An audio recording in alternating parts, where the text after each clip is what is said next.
Mesdames et messieurs, distingués invités, bonsoir. Bienvenue à cette cérémonie 2021 de l'Ordre de Drummondville, la plus haute distinction en matière de reconnaissance civique octroyée à des gens d'exception par la Ville de Drummondville.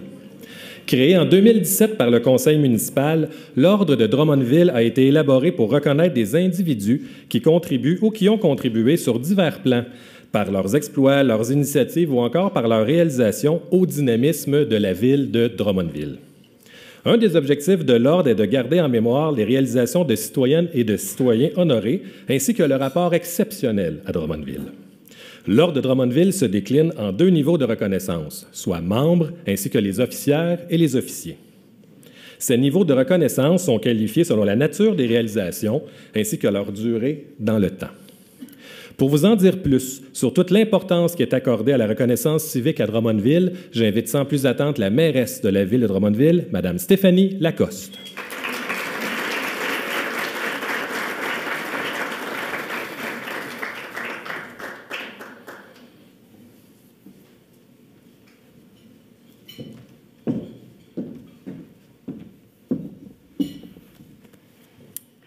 Alors, bonsoir.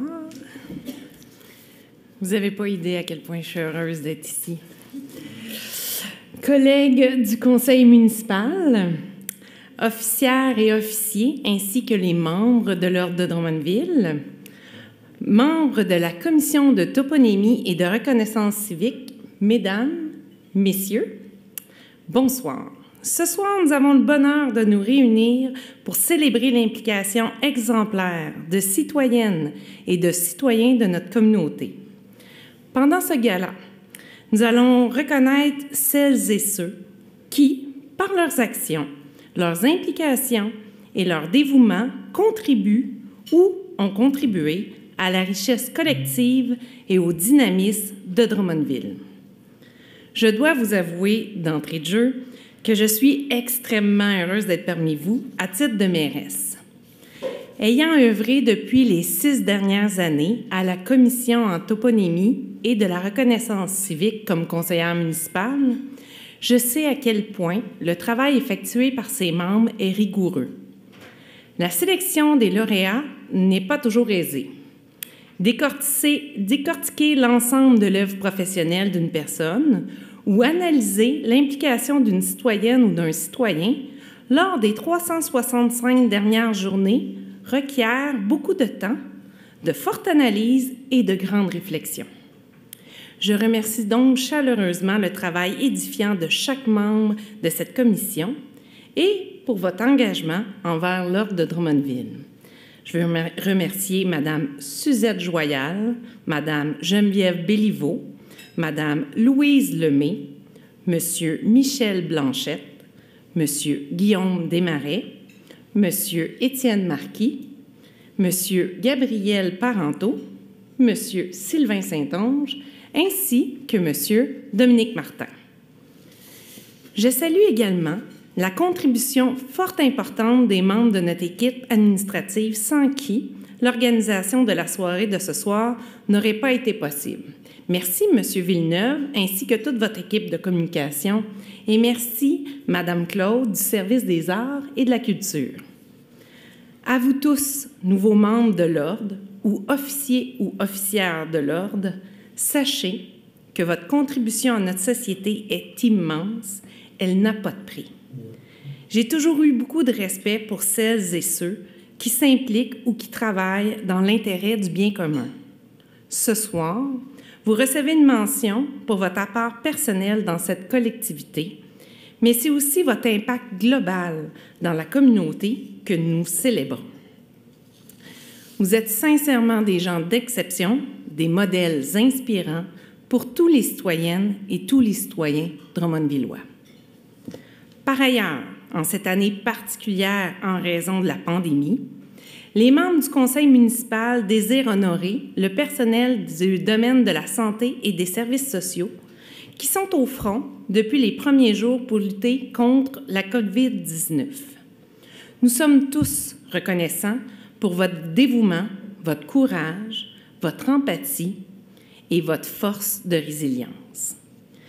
Comme l'a déjà mentionné Michelle Obama, La seule limite à la hauteur de vos réalisations est la portée de vos rêves et la volonté de travailler dur pour les réaliser. Ce soir, vous faites la démonstration qu'avec le travail, avec de la volonté, avec de l'amour pour son prochain, il est possible de réaliser de grandes choses et de faire réellement la différence dans notre communauté. À vous tous, je vous remercie et je vous souhaite une excellente soirée.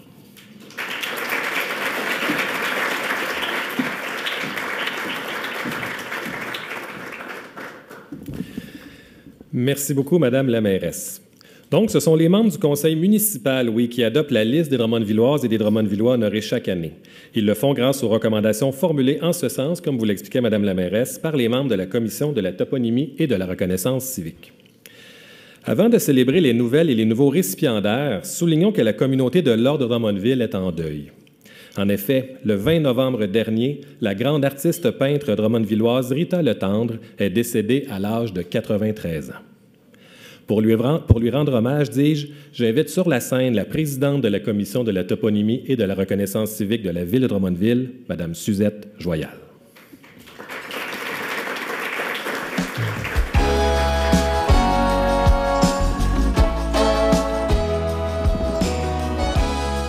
Bonsoir tout le monde.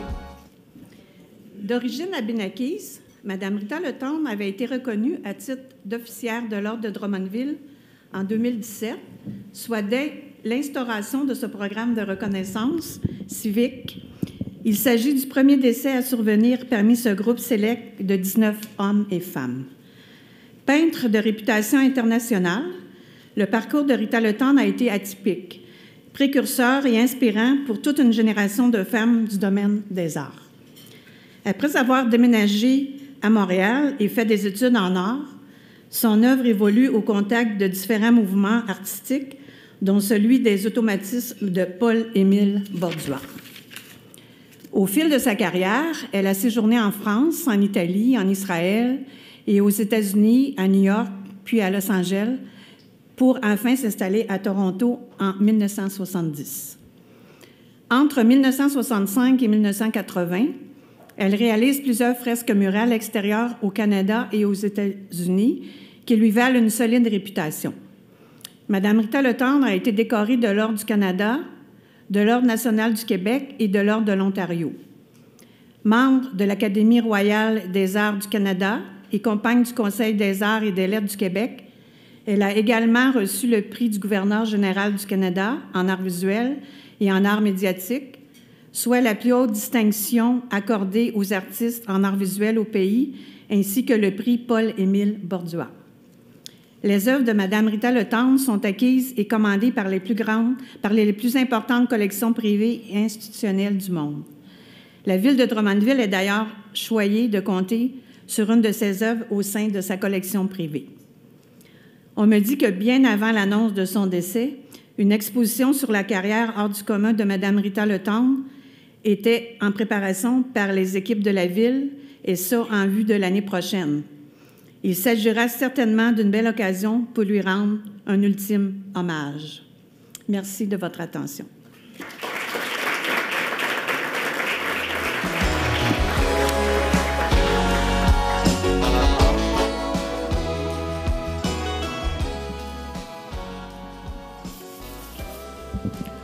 Merci, Madame Joyal.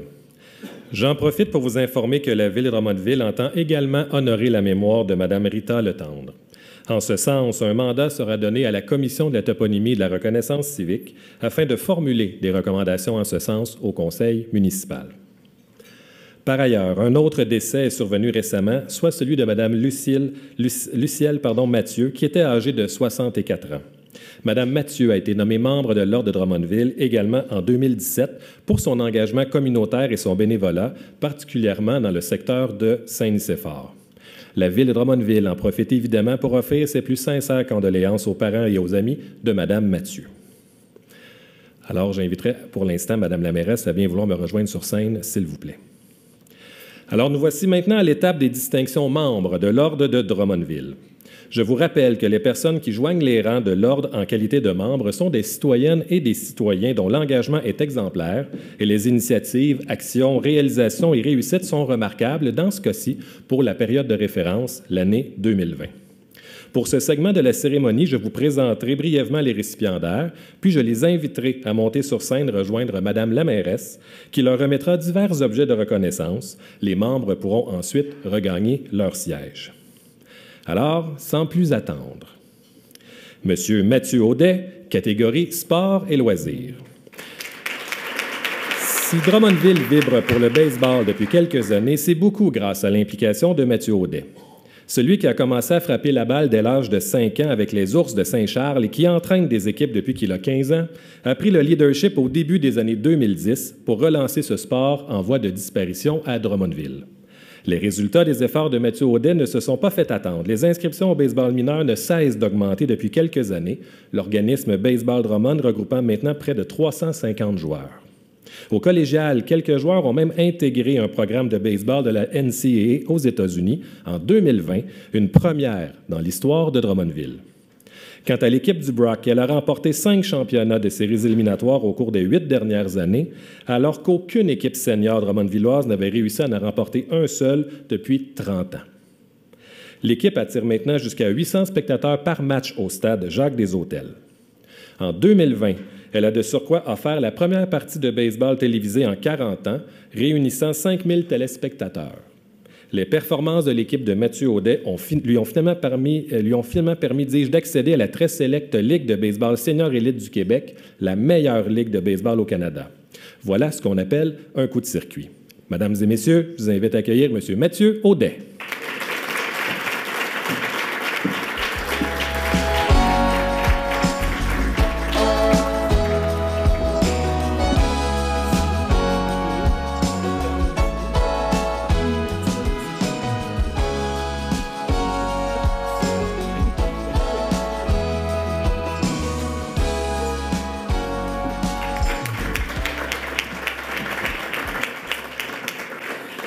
Toutes nos félicitations, M. Audet.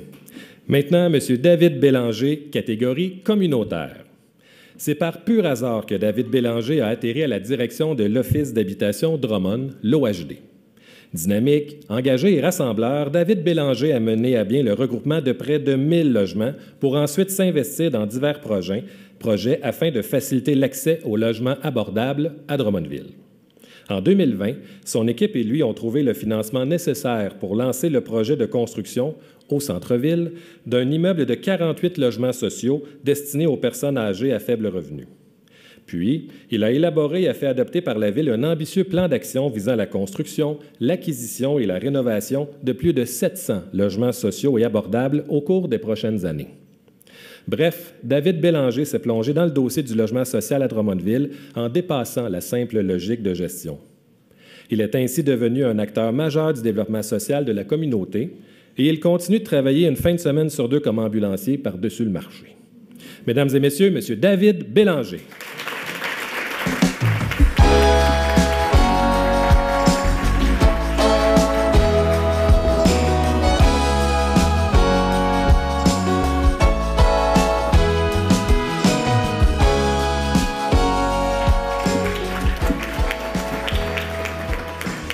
Alors, toutes nos félicitations à M. Bélanger. Et maintenant, Mme Laurence Blondeau, catégorie sport et loisirs. Laurence Blondeau a réussi tout un exploit en 2020 en étant sélectionnée pour représenter le Canada lors des prochains Jeux olympiques spéciaux mondiaux. Et grâce à son attitude sur la patinoire et à ses performances en compétition, la patineuse artistique a réussi un autre exploit tout aussi honorable, soit celui d'ouvrir la voie aux athlètes drummondvillois présentant une déficience intellectuelle. Il faut savoir qu'enfant, Laurence Blondeau a reçu un diagnostic de dysphasie sévère et de déficience intellectuelle légère. La Benjamine de 3 enfants, qui a commencé à marcher à 2 ans, a tout de même été initiée au patinage artistique dès l'âge de 4 ans. En 2019, elle a remporté la médaille d'or de sa catégorie aux Jeux du Canada et 2 médailles d'or à son 2e championnat provincial, pour lequel elle a porté le drapeau de la délégation centricoise. L'année suivante, Elle a été la seule athlète du Centre du Québec à participer aux Jeux d'hiver du Québec, à participer aux Jeux d'hiver d'Olympiques spéciaux Canada, où elle est arrivée deuxième en danse ainsi qu'en solo. Ses performances lui ont permis de joindre l'équipe canadienne en vue des Jeux olympiques spéciaux mondiaux de Kazan en Russie en 2023. Au dire de ses entraîneuses et de ses proches, Laurence Blondeau est un petit bonheur sur deux pattes. Toujours souriante et motivée, elle est devenue un modèle d'attitude pour les patineuses qui partagent la glace avec elle lors de ses entraînements, ainsi qu'un modèle d'intégration pour les personnes vivant avec un handicap intellectuel. Mesdames et messieurs, je vous invite à accueillir Mme Laurence Blondeau.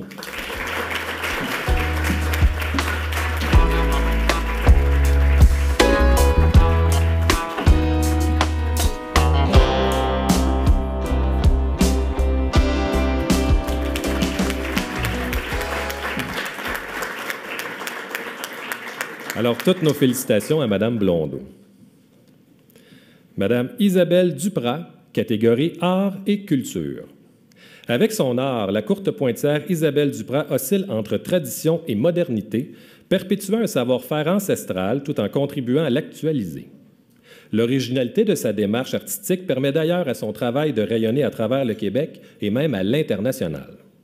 En 2016, Isabelle Duprat a pris la décision de s'installer dans le centre-ville de Drummondville et de se consacrer encore plus sérieusement à son art. Si ces courtes pointes contemporaines se distinguent de celles de nos grands-mères, elles restent néanmoins empreintes de tradition, évidemment avec une connotation patrimoniale. L'année 2020 a été fructueuse pour Isabelle Duprat. Elle a notamment été reconnue en tant qu'artiste par le Conseil des métiers d'art du Québec, devenant à peine la deuxième Drummondvilloise à accéder à ce titre. Culture Centre du Québec a également souligné l'excellence de son projet Formation-Déformation en lui remettant le prix Gallard 2020 dans la catégorie Métiers d'art.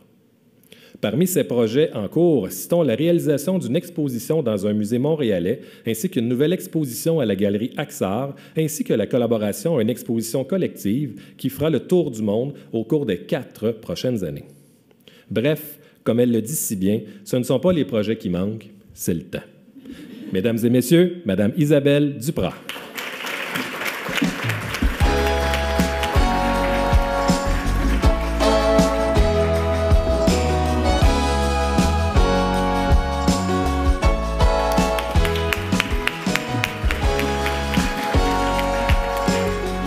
Toutes nos félicitations, Mme Duprat. Maintenant, M. Louis Durocher, catégorie jeunesse. Discipline, ardeur au travail, maturité. Louis Durocher n'a pas encore 18 ans, mais il incarne déjà les valeurs de son sport, l'haltérophilie. Ses récentes performances laissent d'ailleurs présager un avenir prometteur pour ce jeune athlète drummondvillois. Louis Durocher a commencé à lever des poids et haltères dans le sous-sol de la résidence familiale en 2016.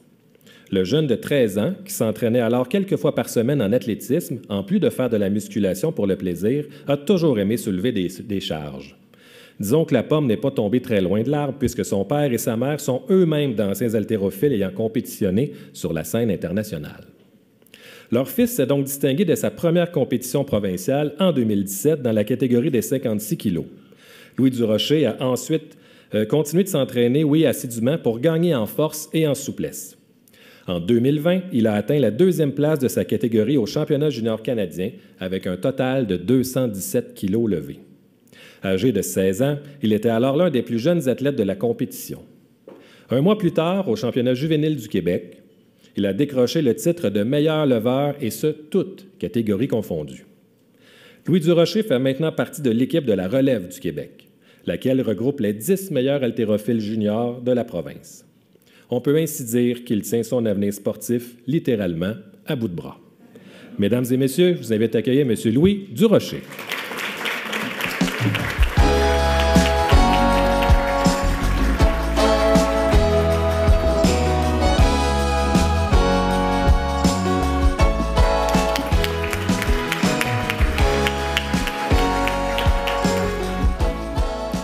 Toutes nos félicitations, M. Durocher. Madame Nathalie Forcier, catégorie santé. En 2020, les membres du personnel de la santé ont été gravement éprouvés lors de la pandémie de COVID-19. Madame la mairesse nous en parlait il y a quelques instants d'ailleurs.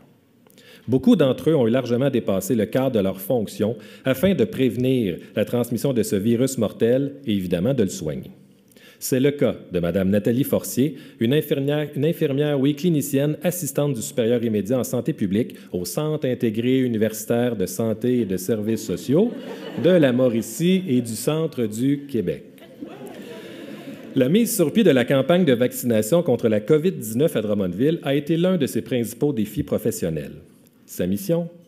Organiser dans un temps record, bien entendu, afin de vacciner, bien sûr, tout le monde de façon sécuritaire, avec des produits de qualité de surcroît et dans un environnement favorable, avec du personnel compétent, la campagne de vaccination à Drummondville. Bien sûr, l'infirmière d'origine drummondvilloise n'a pas travaillé seule, mais elle a réussi à mobiliser les employés du CIUS, des travailleurs retraités et même des bénévoles afin de procéder à une vaccination massive, alors que tout le monde avait peur de contracter la COVID-19, on s'en souviendra. Bref, grâce à un investissement personnel et professionnel hors norme, Nathalie Forcier a incarné l'icône arc-en-ciel pour plusieurs lors de la mise sur pied de la clinique de vaccination à Drummondville. Rassurante, calme et positive, elle a su donner confiance au personnel de la santé et à la population drummondvilloise en leur faisant sentir que tout allait bien aller. Mesdames et messieurs, Madame Nathalie Forcier.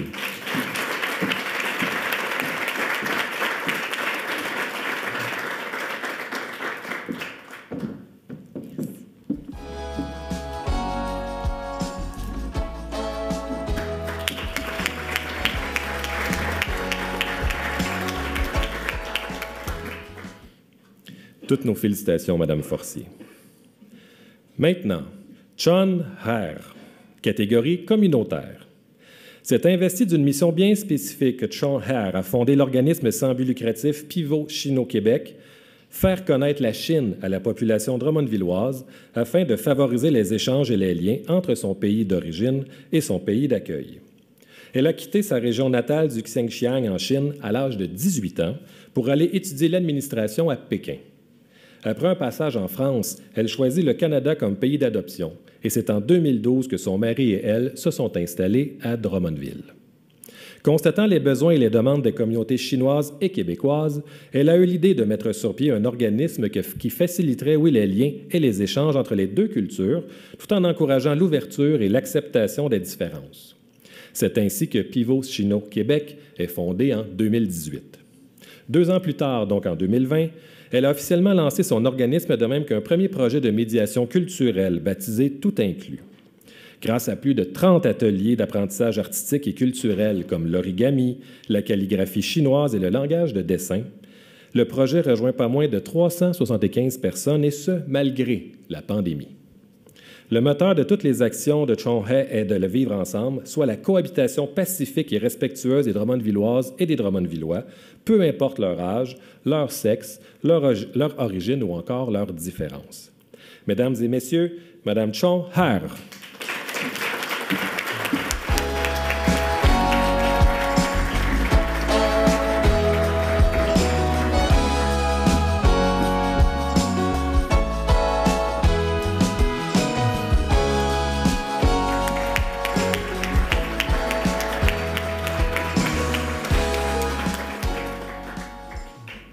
Toutes nos félicitations, Madame Hare.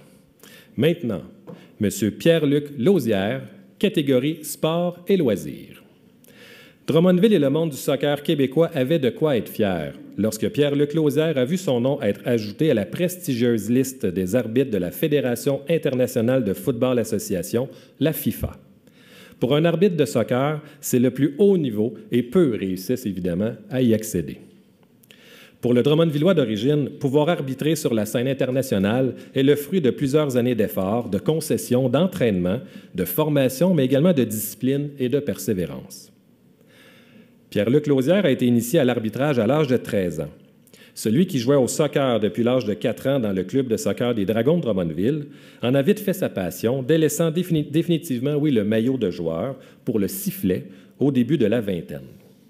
L'arbitre drummondvillois a accompli toute une série de réalisations dans le monde de l'arbitrage, tout en poursuivant son travail d'enseignant en éducation physique à l'école secondaire Jeanne-Mance, ici même à Drummondville. Il faut dire que malgré ses nombreux engagements à travers le pays et même à l'international, Pierre-Luc Lausière a choisi de vivre et d'élever sa famille, ici même à Drummondville. C'est ainsi que Pierre-Luc Lausière est devenu le premier Drummondvillois et le seul Québécois chez les hommes à figurer sur la liste des arbitres internationaux. Au Canada, seulement 5 arbitres hommes et femmes ont ce privilège, en plus de quelques arbitres adjoints. Maintenant, son prochain but, son prochain objectif, ni plus ni moins que d'arbitrer à la Coupe du monde de 2026. Puisqu'il court une dizaine de kilomètres par match quand il arbitre, bien entendu, voilà un autre rêve qui semble réalisable pour Pierre-Luc Lausière. Mesdames et messieurs, je vous invite à accueillir M. Pierre-Luc Lausière.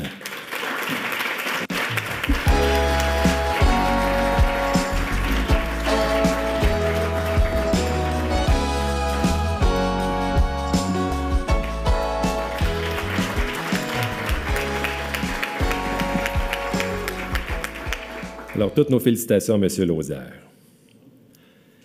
Marie-Pierre Simoneau, catégorie Arts et Culture. Vous le savez, la pandémie de COVID-19 a porté un dur coup au milieu culturel avec la fermeture des salles de spectacle et bien sûr, la Maison des Arts Desjardins-Drummondville n'y a pas échappé. Or, toutes les salles de spectacle du Québec ne peuvent pas compter sur une directrice générale aussi visionnaire et rassembleuse que Mme Marie-Pierre Simoneau. Celle-ci a joint l'équipe de la Maison des Arts en 2014, tout d'abord à titre de directrice de la commercialisation, puis comme directrice générale moins de 2 ans plus tard. Elle a tout de suite été reconnue par ses pairs comme une mobilisatrice et une gestionnaire inclusive qui met les priorités aux bonnes places et la gestion humaine des ressources à l'avant-plan. Adepte de l'approche agile, elle sait quels membres de son équipe mettre aux commandes dans différents dossiers, et ce afin de mieux traverser les tempêtes. Sa vision a d'ailleurs pris tout un sens en temps de pandémie, ce qui a forcé évidemment la fermeture de la Maison des Arts ainsi que le report et l'annulation de pas moins de 225 spectacles, et ce, en quelques mois à peine. Mais pendant la fermeture de la salle de spectacle, son équipe n'a pas chômé, loin de là. En plus des tâches régulières, il fallait assurer toutes les activités extraordinaires occasionnées par la crise sanitaire. L'engagement incroyable de Marie-Pierre Simoneau depuis son arrivée à la Maison des Arts, et encore plus dans la dernière année en temps de pandémie, a permis à son équipe de garder le moral malgré les incertitudes causées par la pandémie, justement, et de se dépasser et de relever une multitude de défis. Le tout avec ouverture, bienveillance et sourire, ce qui est parfaitement à l'image de sa directrice générale. Mesdames et messieurs, Mme Marie-Pierre Simoneau.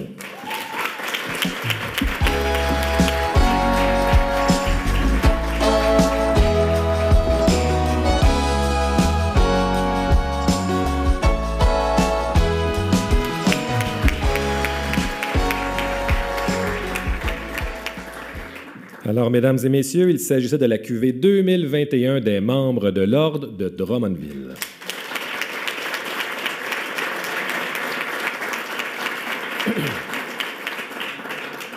À ce stade-ci de la cérémonie, nous rendrons hommage par l'entremise de la mairesse Stéphanie Lacoste au personnel en santé et en services sociaux de notre région, en leur remettant symboliquement, bien entendu, un certificat honorifique. Pour recevoir cette distinction à laquelle faisait référence Mme Lacoste tout à l'heure, j'invite sur scène le directeur du programme Santé mentale adulte et dépendance au Centre intégré universitaire de santé et services sociaux de la Mauricie et du Centre du Québec, M. Dave Filion, ainsi que Mme Forcier, nouvellement membre de l'Ordre de Drummondville. En fait, ce certificat honorifique vous est décerné en guise d'infinie reconnaissance au personnel en santé et en services sociaux du CIUS, qui fait preuve de courage, bien sûr, mais également d'empathie, de résilience depuis le début de cette pandémie de la maladie à coronavirus COVID-19. Par cette distinction, c'est donc toute la population de Drummondville qui vous dit un grand merci. Alors, s'il vous plaît, accueillez M. Filion et Mme Forcier.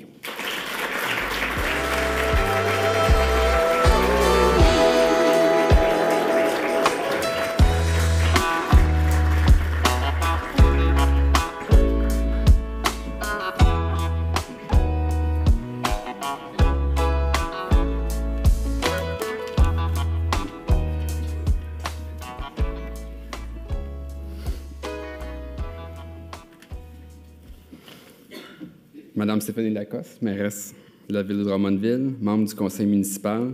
Madame Suzette Joyal, présidente de la commission de la toponymie et de la reconnaissance civique, membre de la commission. Distingués récipiendaires de l'Ordre de Drummondville, Mesdames et Messieurs, bonsoir. C'est vraiment un honneur pour moi d'être ici ce soir dans le cadre de cet événement signature de la ville de Drummondville. C'est avec une grande humilité que je reçois, au nom des employés, gestionnaires et médecins, de notre établissement cette reconnaissance octroyée à des gens d'exception. Car oui, ils sont tous et chacun des gens d'exception. L'ardeur au travail démontrée par l'ensemble du personnel du CIUS de la Mauricie Centre du Québec depuis le mois de mars 2020 s'est maintenue et surtout a perduré. Ils sont des citoyennes et des citoyens dont l'engagement est exemplaire. Ils ont tous à cœur votre santé et s'assurent au quotidien, peu importe l'heure de la journée, de vous offrir des soins et services de qualité. Les initiatives, les actions, les réalisations et les réussites remarquables qu'ils ont accomplies depuis bientôt 2 ans afin d'adapter les soins et services aux besoins de la population méritent effectivement d'être applaudis. Ils ont dû appliquer de nombreux changements dans les méthodes de travail par le déménagement de certains départements, la réorganisation des heures de travail et la mise en place de nouveaux protocoles et nouveaux services inexistants auparavant. Ils ont accompagné la population avec empathie et professionnalisme, mais surtout, ils ont fait preuve d'humanisme. Pour ces raisons, ils sont des modèles inspirants, ils sont des citoyens inspirants. Ce soir, grâce à ce prix, vous reconnaissez la hauteur de l'engagement démontré par ces personnes d'exception. Merci à la Ville de Drummondville et à ses élus municipaux d'avoir initié cette belle reconnaissance qui me fera plaisir de transmettre et communiquer à l'ensemble de nos employés. En guise de conclusion, souhaitons-nous pour l'avenir une certaine stabilité afin de se rétablir de cette longue lutte qu'aura été la pandémie. Le moment est venu pour nous tous de prendre soin à notre tour de notre plus grande richesse, les employés du CIUS de la Mauricie Centre du Québec. Ce sont des gestes comme ce soir qui nous permettent collectivement de prendre soin d'eux. Merci et bonne soirée.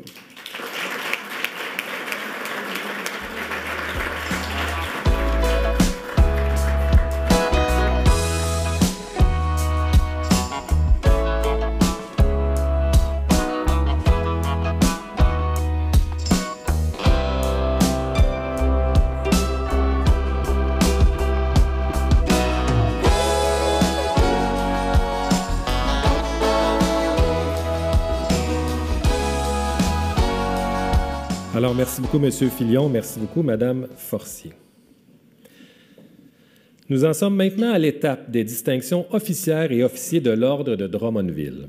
Je vous rappelle que les personnes qui joignent les rangs de l'Ordre en qualité d'officières et d'officiers sont des modèles inspirants pour toutes les citoyennes et tous les citoyens drummondvillois, et ce, à l'échelle d'une carrière tout entière.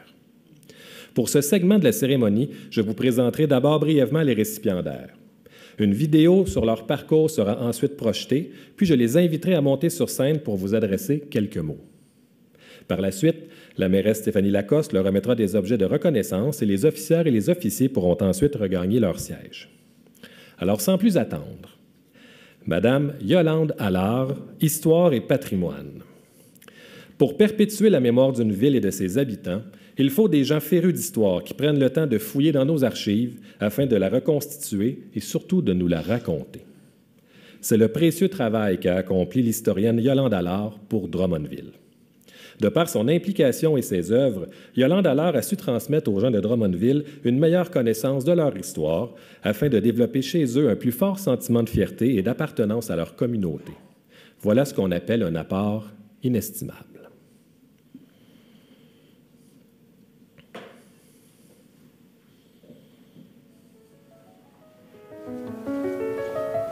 Alors, ma plus grande passion, ça a été, c'est ma passion, c'est l'histoire. Puis je pense que je me suis fait un beau cadeau dans la vie parce que, écoute, aussi longtemps que je vais avoir ma tête, je peux en faire. Si j'avais été en sciences pures, pouf, tu perds rapidement le pied, puis il faut que tu t'écartes. Tu peux comprendre, tu peux lire, mais quand même. Alors que moi, je peux encore écrire.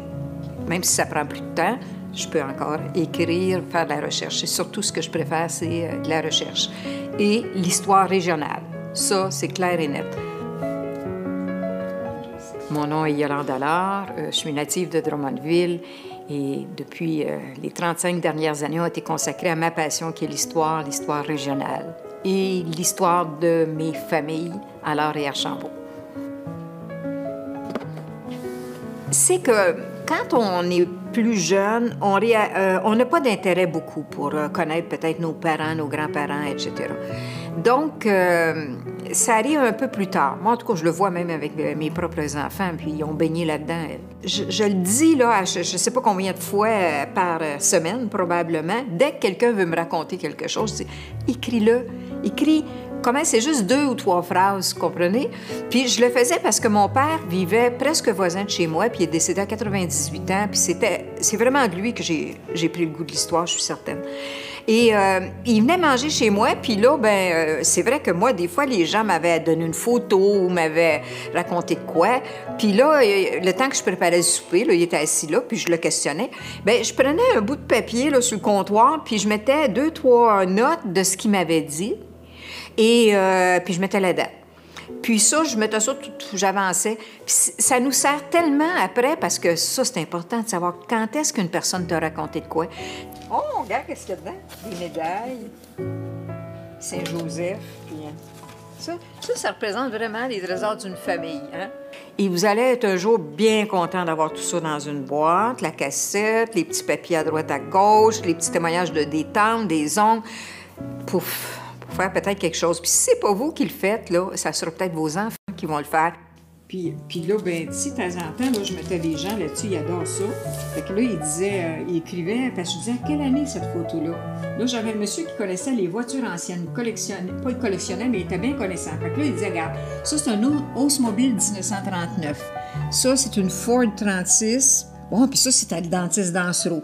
Puis après ça, fait qu'avec ces informations-là, on pouvait venir à bout de se faire une idée à quelle année. Je pense où l'histoire, ou tout cet apprentissage-là que j'ai fait, avec lequel je ne pouvais pas nécessairement gagner ma vie, pas en tout cas à long terme, ça a été quand j'ai été bénévole au comité consultatif d'urbanisme. Tu vois, je suis identifiée à l'histoire, hein?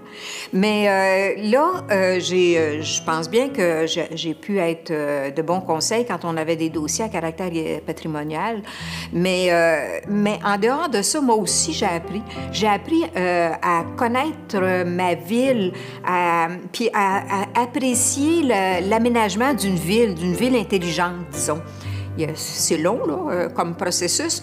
Alors, puis c'est encore aujourd'hui, c'est incroyable comment ça me sert. Je suis encore vraiment tout autant, je te dirais, passionnée par l'histoire des villes, l'aménagement des villes, des quartiers, les édifices, la hauteur des édifices, les densités.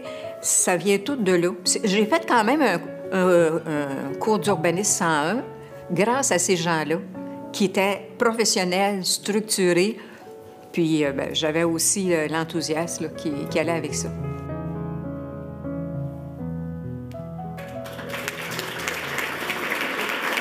Alors, mesdames et messieurs, je vous invite à accueillir Mme Yolande Allard.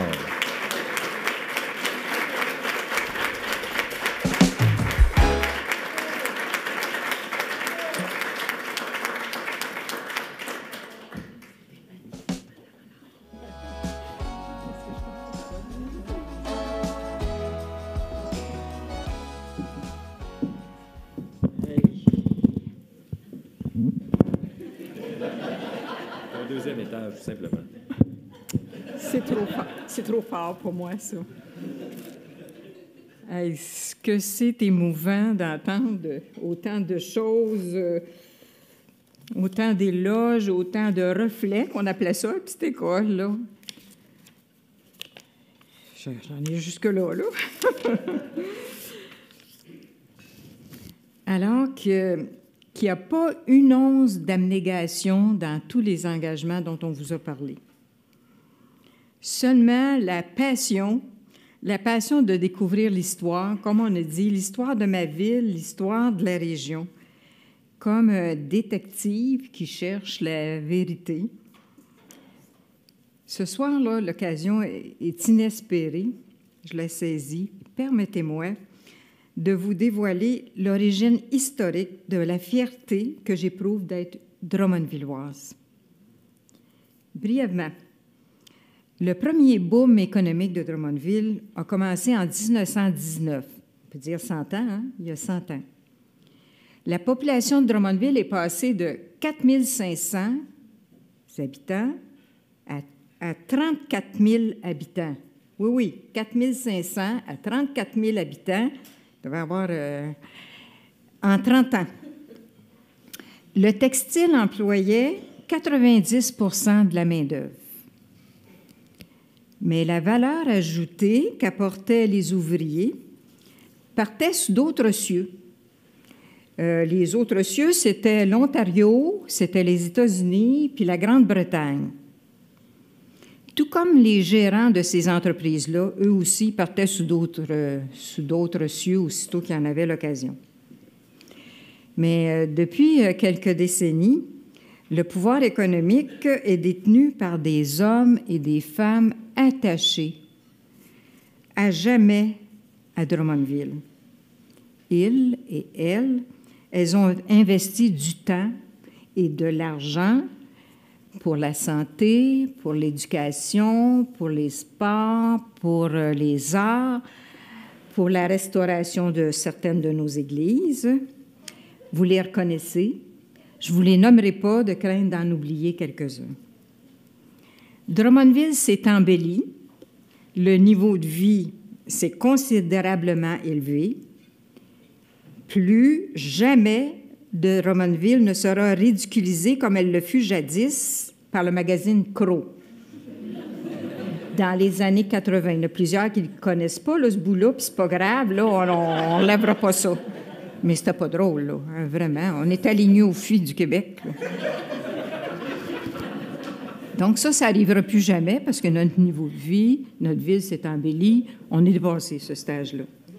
C'est donc à ce mécénat du 21e siècle que je dédie l'honneur qu'on me décerne ce soir. Applaudissons-les.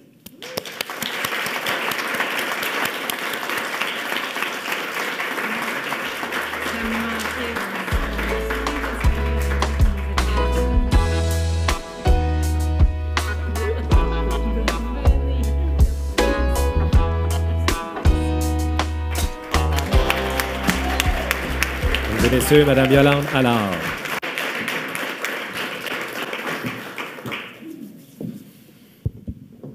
Alors, toutes nos félicitations, oui, Madame Allard. Maintenant, Madame Dominique Chevalier, communautaire et bénévolat.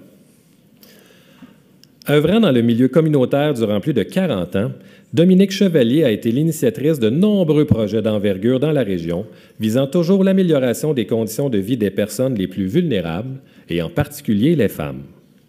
Au cours de ses 31 ans chez Partance, la mère de 2 enfants a côtoyé des milliers de femmes qui ont relevé le défi de changer de vie, que ce soit en retournant à l'école ou en découvrant un métier ou une profession qui leur convenait. Elle dit retenir de ces femmes leur détermination, leur courage et leur volonté de changement. Parions que tous les gens qui ont croisé sa route n'en pensent pas moins d'elle.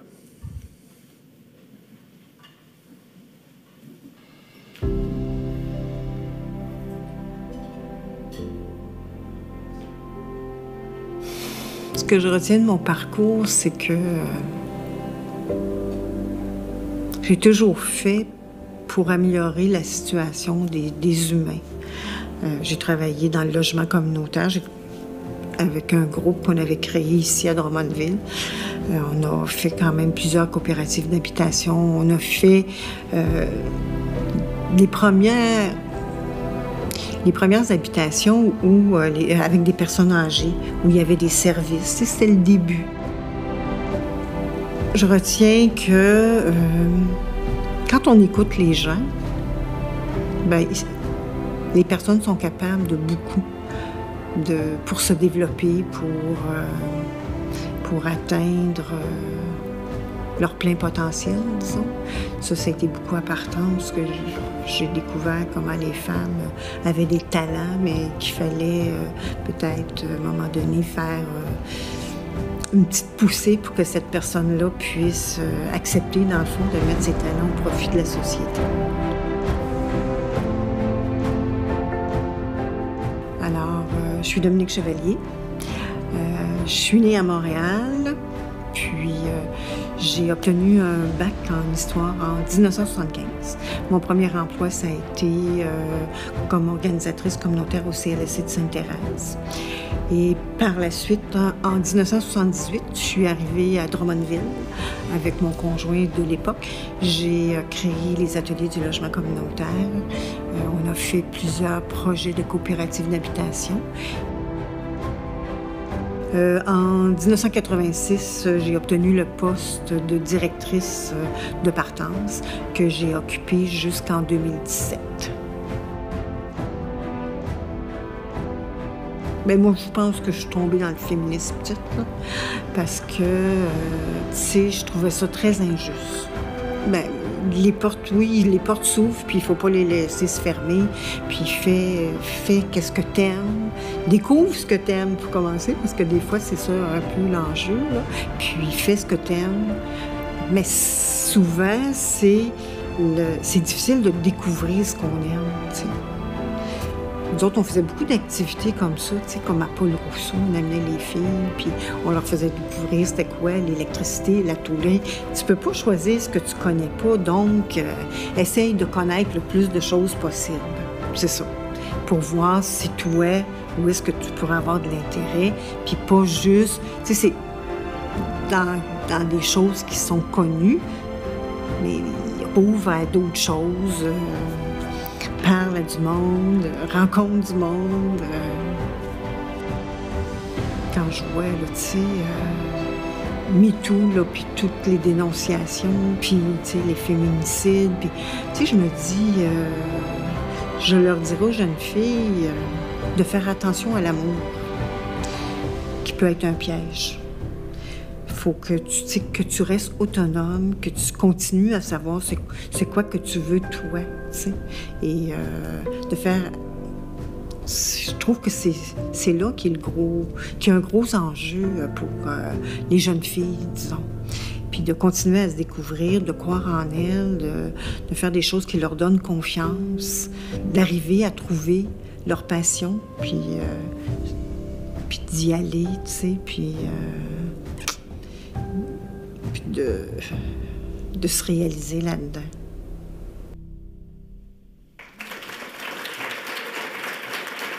Mesdames et messieurs, Madame Dominique Chevalier.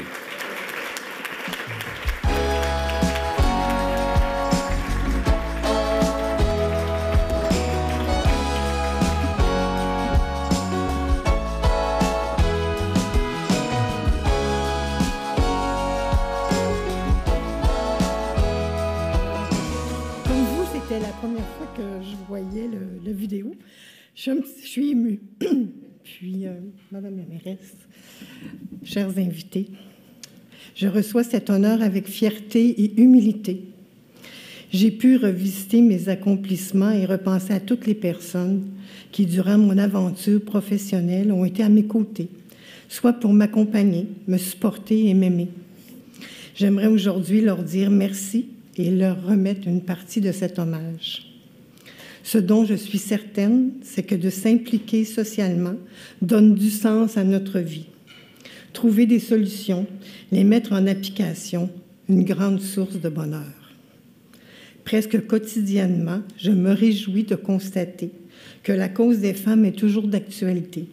Je sais que chaque pas dans cette direction est un grand pas pour tous les humains. Merci de cette reconnaissance et continuons chacun et chacune, à notre manière, à faire de ce monde un meilleur monde. Merci.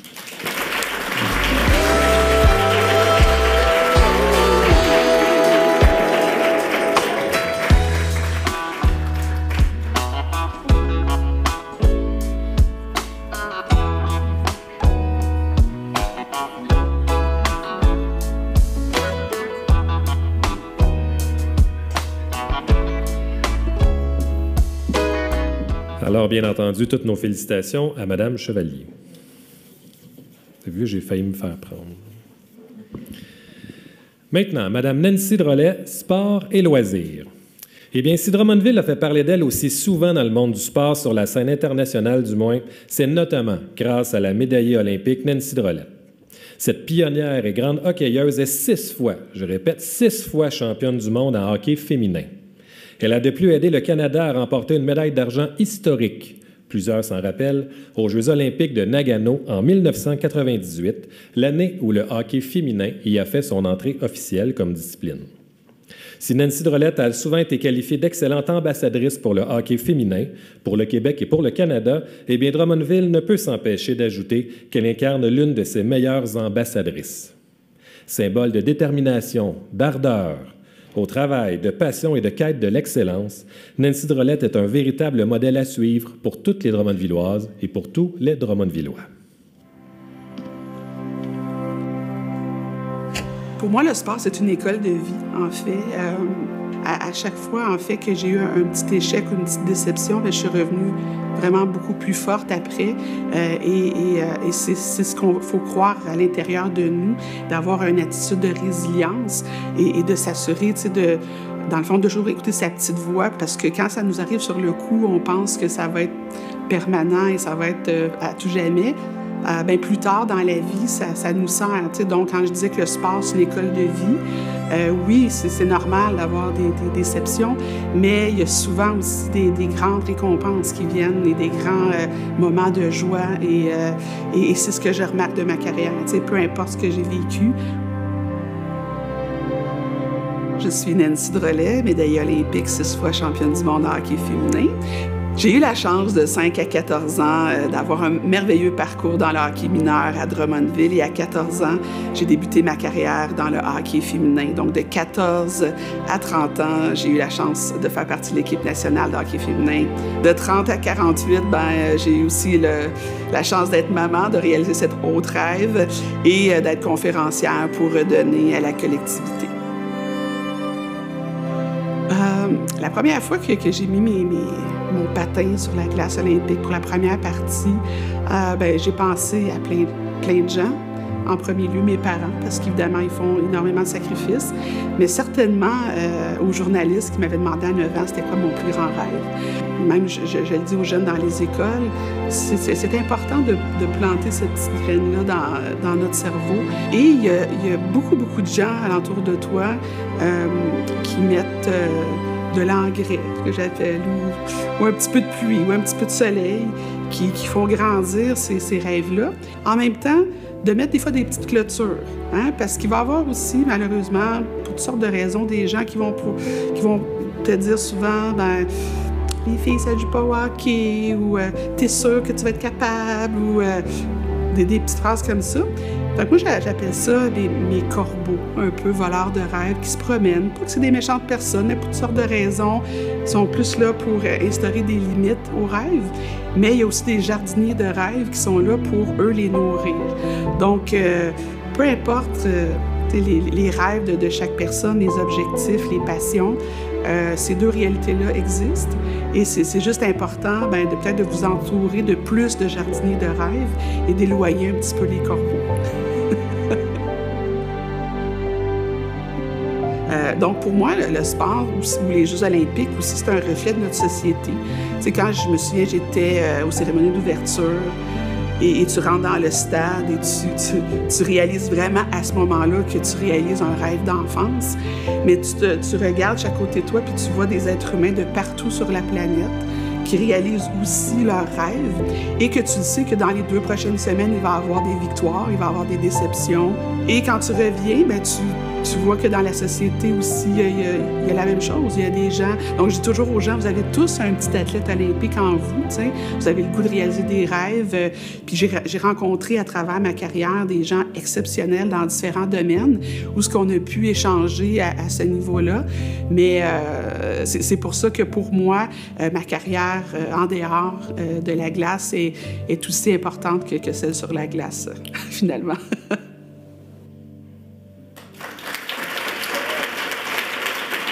Alors, mesdames et messieurs, Madame Nancy Drolet.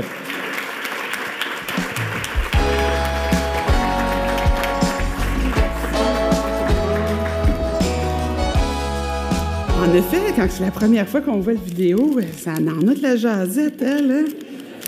Je vais essayer de faire ça un petit peu plus court, là, mais c'est très touchant. Madame la mairesse, un plaisir, distingués invités, chers récipiendaires. J'ai décidé de peut-être un peu rester dans le concept d'une partie de hockey parce que quand je réfléchissais à ma carrière, je pensais à 3 périodes, en fait. Et vraiment, quand je pensais à notre rencontre ce soir, j'avais Drummondville, c'est mes racines, c'est qui je suis, Drummondvilloise dans mon cœur. Et de 5 à 14 ans, en fait, je ne vais pas oublier personne dans les remerciements. Mais je me souviens du Drummondville olympique, de mes premiers coups de patin, de tous les gens qui ont été là. Évidemment, de 5 à 14 ans, ben j'ai mon frère et ma mère et mon père ici présents ce soir. Mon frère a joué pour les Voltigeurs de Drummondville. Mon père, le vrai Denis Drolet, là, c'est pas... c'est eux qui ont volé son nom d'acteur. C'était les Rangers de Drummondville. Puis maman, c'était la cheerleader en chef, impliquée toujours. Donc, c'était naturel pour moi de penser aussi à l'école du Vernet, à la Poudrière, à Marie-Rivier. Puis, je ne veux pas oublier personne, mais Michel, est-ce que tu es là, Michel Blanchet? Mon professeur d'éducation physique à Duvernay. C'est tellement de beaux souvenirs que, tu sais, j'essaie de ne pas oublier personne, mais cette période-là, pour moi, que ce soit des entraîneurs et tous les organismes de Drummondville, on dit souvent que ça prend une communauté pour élever un enfant, ben ça prend certainement une communauté pour forger une athlète ou une médaillée olympique. Puis vraiment, ça me touche beaucoup l'honneur ce soir. Et dans l'autre partie, ben c'est je dirais de 14 à 30 ans. Et puis, ben j'ai mon amie Gisèle Denoncourt qui est ici, qui représente mes coéquipières, parce qu'un athlète sans ses coéquipières et les gens qui l'entourent, ses entraîneurs, c'est vraiment... on n'est rien. Et puis, on n'est rien aussi sans le support, je pense à la Chambre de commerce de Drummondville, à tous les commanditaires qui ont été là pour me supporter. Dans le fond, quand je dis redonner à sa communauté, bien, pour moi, l'école de hockey qu'on a eue ici à Drummondville pendant 5 ans, bien, c'était de faire rayonner la ville, de s'assurer que les gens connaissent comment qu'on est passionné ici à Drummondville dans tous les domaines.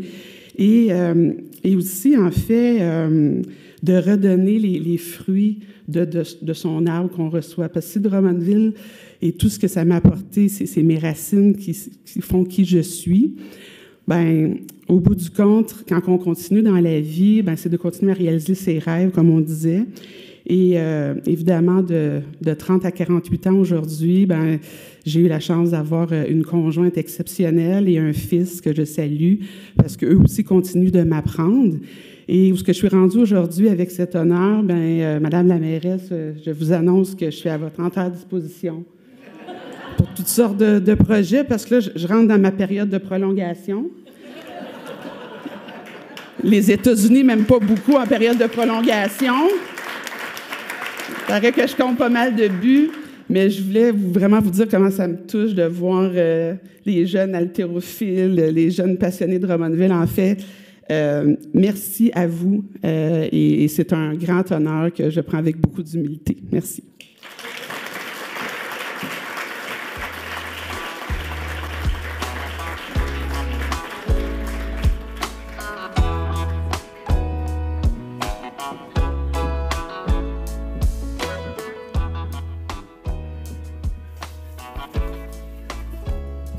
Alors, toutes nos félicitations, évidemment, à Mme Drolet.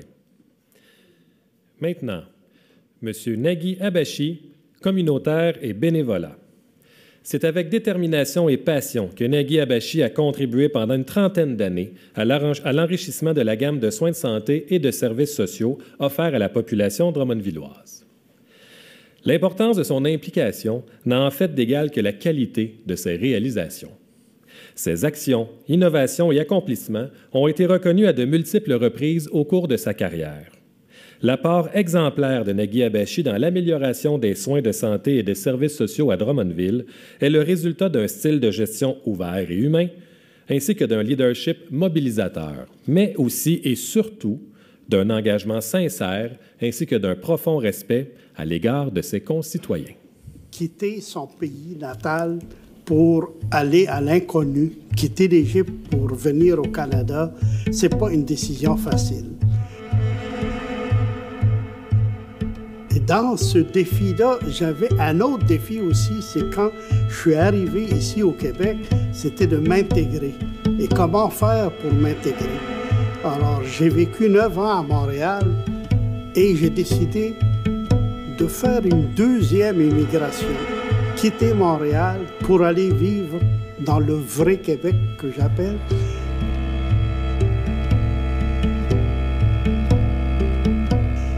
J'ai vécu à Shawinigan, j'ai vécu à La Tuque, j'ai vécu à Trois-Rivières. J'ai appris à me québécoiser. C'est un verbe que j'ai inventé, mais qui dit tout en réalité. Je voulais vivre comme un Québécois et c'est ce que j'ai pu faire en réalité. Je m'appelle Nagui Abachi. Je suis à Drummondville depuis 1985. J'ai œuvré 33 ans dans le domaine de la santé et des services sociaux. J'ai été notamment directeur général du Centre Frédéric-Georges Herriot et par la suite du Centre de santé et de services sociaux Drummond qui a fusionné les trois établissements, le Centre Frédéric-Georges Herriot, l'hôpital Sainte-Croix et le CLSC Drummond.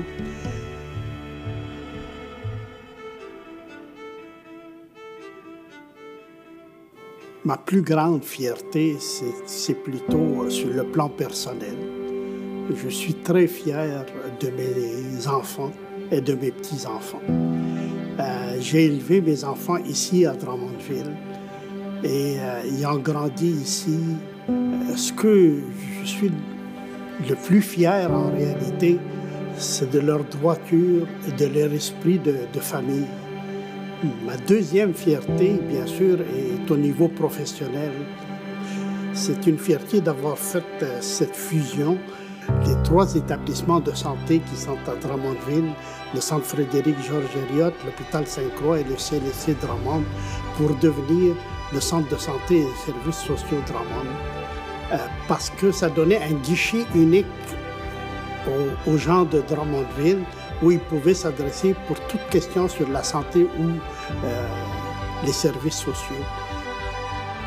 Mon sentiment par rapport à ma nomination à l'ordre de Drummondville, c'est d'abord une reconnaissance envers mes enfants qui ont présenté ma candidature, qu'ils aient pensé que j'avais les qualités requises pour recevoir cet honneur-là, me fait grand plaisir et je voudrais dédier cette nomination-là à mes parents qui ont eu le courage de quitter l'Égypte, de quitter tout ce qu'ils avaient pour arriver dans l'inconnu ici et de nous offrir une vie à mes frères et moi qui a été une très belle vie pour nous autres.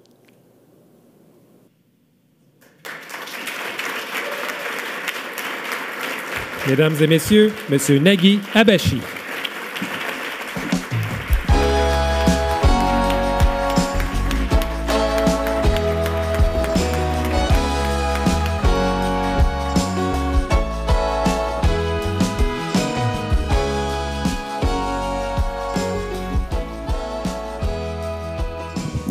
Je vais suivre l'exemple de notre maître de cérémonie. Je vais me laver les mains avant.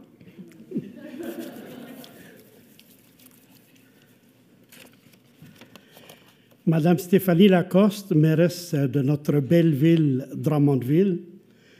Madame Suzette Joyal, présidente de la commission de toponymie.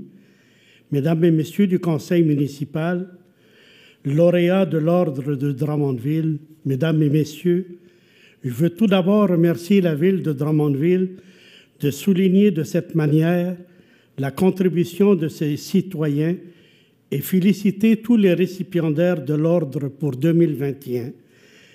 Bravo à vous tous et merci pour toute votre contribution. Je voudrais aussi saluer les deux représentants du système de santé et services sociaux qui ont reçu ces honneurs-là ce soir et une pensée pour tout le personnel du système de santé et services sociaux et aussi une pensée pour tous ceux qui vivent dans les CHSLD ces temps-ci.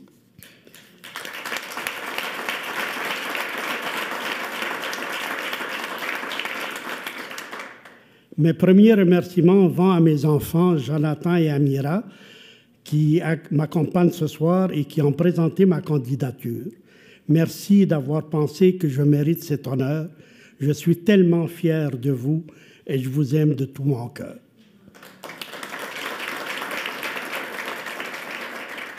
M'accompagne aussi ce soir mon frère Wagdi, qui m'a toujours inspiré et encouragé. Merci pour l'exemple que tu es pour moi d'intégrité, d'acharnement au travail et de passion dans tout ce que tu fais.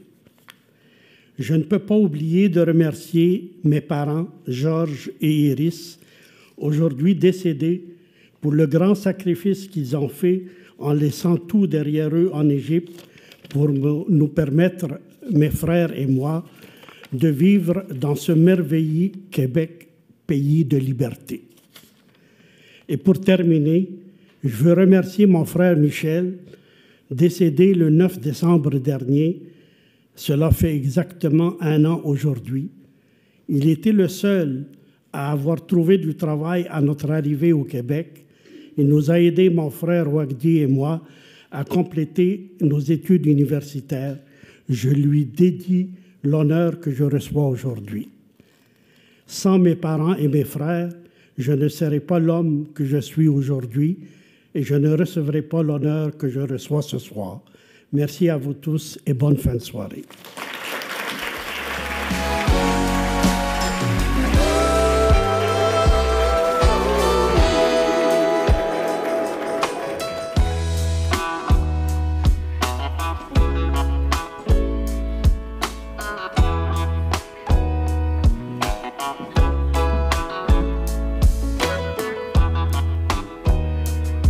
Toutes nos félicitations, M. Abachi. M. Brian Ellick, Affaires et philanthropie. Brian Ellick a toujours privilégié les relations humaines, autant dans sa vie professionnelle que personnelle. Résultat, en plus d'être un entrepreneur prospère, il est devenu un exemple en matière de philanthropie et d'implication citoyenne à Drummondville. Son implication bénévole a d'ailleurs toujours occupé une place très importante dans son agenda. Et depuis son adolescence, oui, l'entrepreneur s'est fait un devoir de s'engager dans des causes qui lui tiennent à cœur et qui touchent tous les secteurs de la société. Brian Ellick, oui, le dit lui-même, la philanthropie fait partie de son ADN, il en a fait une philosophie de vie. Celui qui a entamé une semi-retraite en mars 2021 peut donc désormais déposer ses pieds sur le pouf, peut-être un petit peu, et avoir donc comme seule priorité de prendre du bon temps, enfin pour lui, mais surtout avec ses enfants, ses petits-enfants, sa conjointe et ses précieux amis.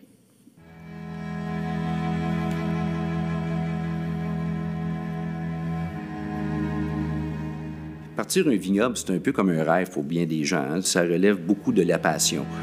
Aujourd'hui, on a accès à des agronomes, à des clubs d'agronomie qui font en sorte que c'est un petit peu plus facile. Par contre, ça demeure toujours de l'agriculture. Puis l'agriculture, il y a un facteur sur lequel on n'a aucun contrôle, ça s'appelle la météo. La région d'Alverton, c'est pas une région qui est techniquement très chaude pour faire la culture du vin. Alors, ça pose des défis très, très, très importants, notamment la période de gel le printemps.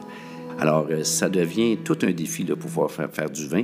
Mais dans l'ensemble du Québec, là, il y a un engouement, évidemment, on le voit. Lors de grands événements, souvent, c'est les vins québécois qui sont mis à l'honneur. Donc, il y a une belle possibilité. Alors ça, c'était le parcours au niveau de ma passion, au niveau du vin. Mon nom est Brian Ellick. J'ai été longtemps associé dans le milieu des assurances. Pépin Assurance, qui est devenu Assuraction, qui est devenu EGR. Par la suite, j'ai eu la chance de partir un vignoble à Alverton qui s'appelle les Vallons de Wadley. Et j'ai été propriétaire des Cafés Morgane. Également, j'ai un penchant très fort au niveau de la philanthropie et de l'engagement bénévolat dans la région de Drummondville. Ce que je retiens le plus de mon parcours au niveau professionnel et même au niveau bénévolat et philanthropie, c'est qu'on peut faire une différence. C'est qu'en s'impliquant, on fait une différence. Je vais vous donner 2 exemples. J'ai eu la chance de travailler avec un organisme qui s'appelle Les Impatients, qui est un organisme voué aux gens qui ont des problèmes de santé mentale. Alors, on fait une levée de fonds, mais avec cet argent-là, on est capable d'offrir des ateliers. Alors, du jour au lendemain, lorsqu'on a recueilli cet argent-là, on brise l'isolement. Alors, dans une période de 24 heures, lorsqu'on a ramassé l'argent, on est capable de faire une différence immédiate sur le terrain. Un autre exemple, la Fondation de l'Hôpital Sainte-Croix, un organisme qui m'y est cher. Lors de la campagne majeure, il y a quelques années, on a récolté au-delà de 5-6 millions dans la communauté de Drummondville. Le changement, on le voit. On a attribué un montant d'environ 3 500 000 au Centre famille et enfants. mais c'était le levier qui a fait en sorte que le CIUS Mauricie, Centre du Québec, on développe un centre d'une valeur d'au-delà de 35 millions. Donc, on a quasiment multiplié par 10 l'effort qu'on a fait. On voit qu'on est capable de faire une différence en s'impliquant, puis en donnant de notre temps, puis en donnant de l'argent si nécessaire, ou au mieux de mettre les deux ensemble, temps et argent.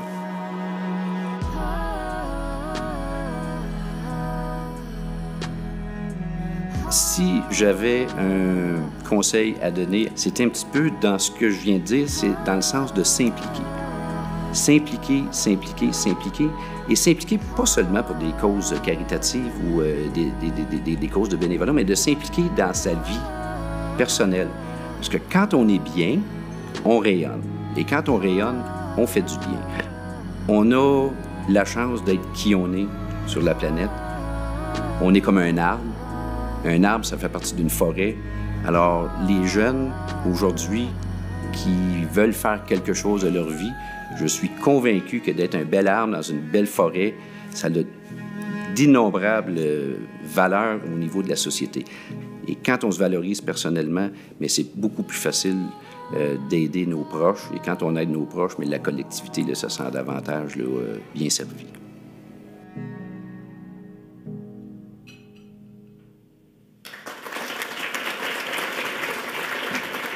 Mesdames et messieurs, M. Brian Illick.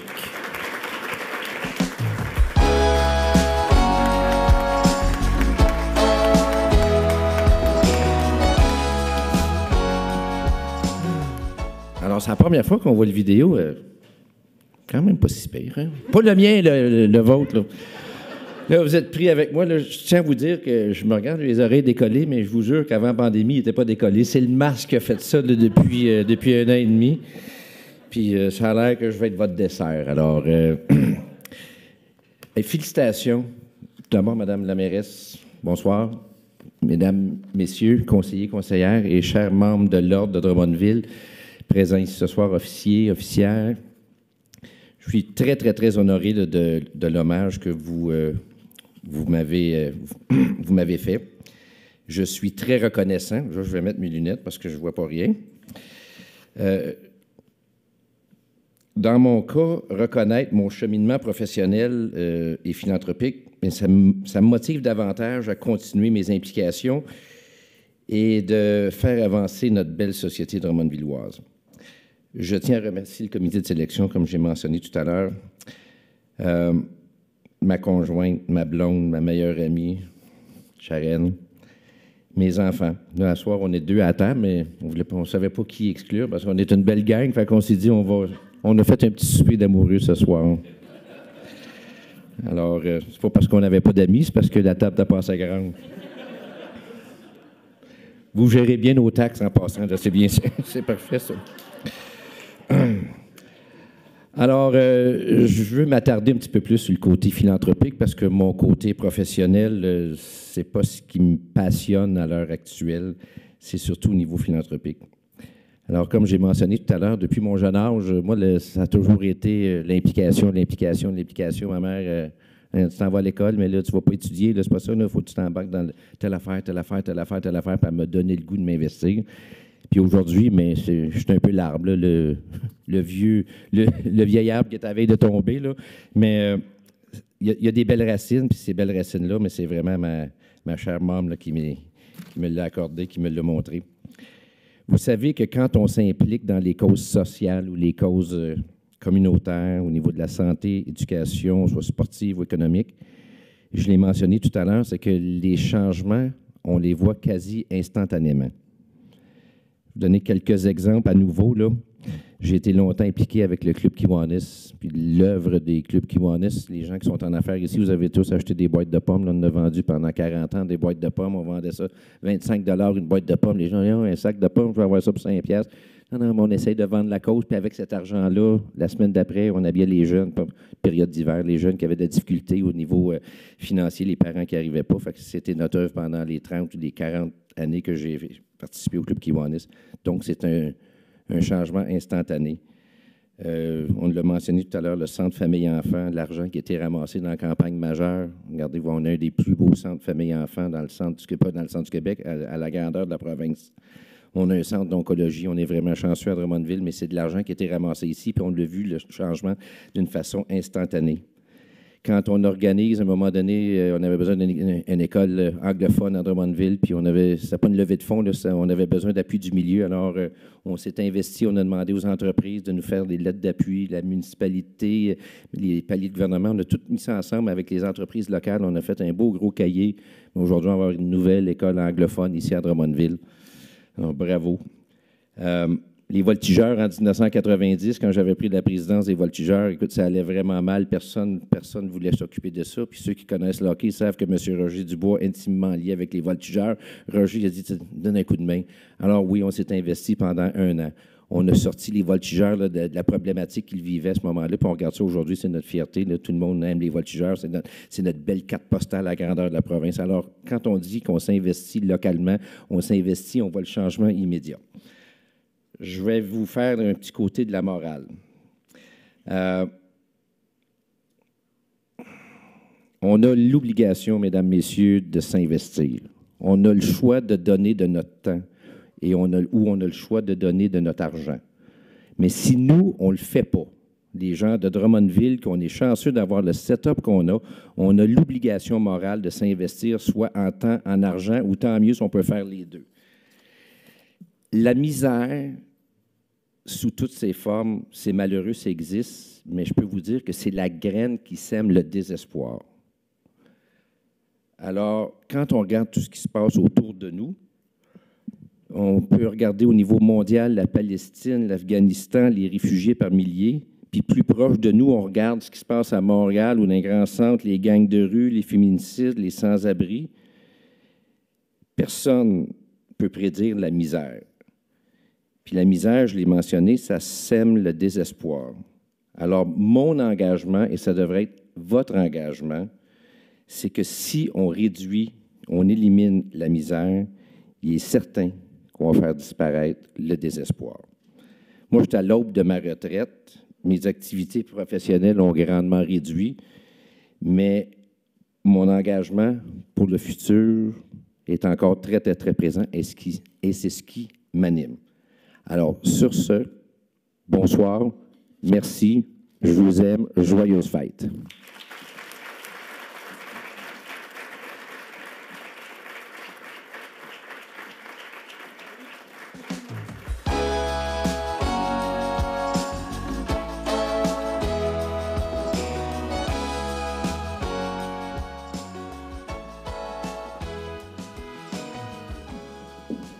Alors, toutes nos félicitations à M. Illick.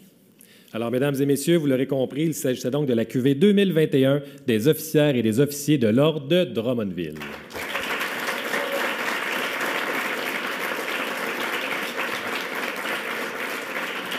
Tous les récipiendaires feront donc leur entrée au sein du Panthéon de l'Ordre qui prend place dans la salle du conseil municipal à l'Hôtel de Ville de Drummondville.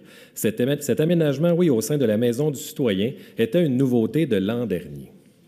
Mais comme nouveauté cette année, la Ville de Drummondville est fière d'annoncer la mise en place de l'allée commémorative de l'Ordre de Drummondville, rue Cockburn, entre le boulevard Saint-Joseph et la rue Pelletier. Chaque année, donc, des oriflammes présentant les plus récents récipiendaires de l'Ordre seront installés sur les lampadaires architecturaux de cette allée commémorative. Il s'agit donc d'un autre projet de la Ville à surveiller. Alors voilà, c'est ce qui met un terme à cette cérémonie 2021 de l'Ordre de Drummondville. Avant de se laisser, permettez-moi de vous rappeler que la période de mise en candidature pour la cohorte 2022 de l'Ordre est déjà encourue. Nous vous invitons donc à présenter des candidatures dans la catégorie membres ou encore officières et officiers, et ce jusqu'au 21 mars prochain, en visitant le site web ordre.drummondville.ca.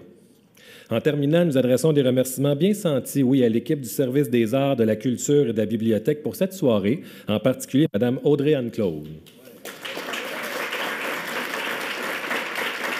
Audrey-Anne, qui est agente de développement, ainsi qu'au service des communications de la Ville de Drummondville. Un merci également aux partenaires de cette cérémonie de l'Ordre de Drummondville, soit Création McKeag, Eventech, Zachary Taylor, Anthony Fréchette, Frédéric Côté, Graphixel Vidéo et le Grand Hôtel Times. Sur ce, merci d'avoir été là. Bonne soirée, bon temps des fêtes. Prenez soin de vous. À bientôt tout le monde. Bye bye.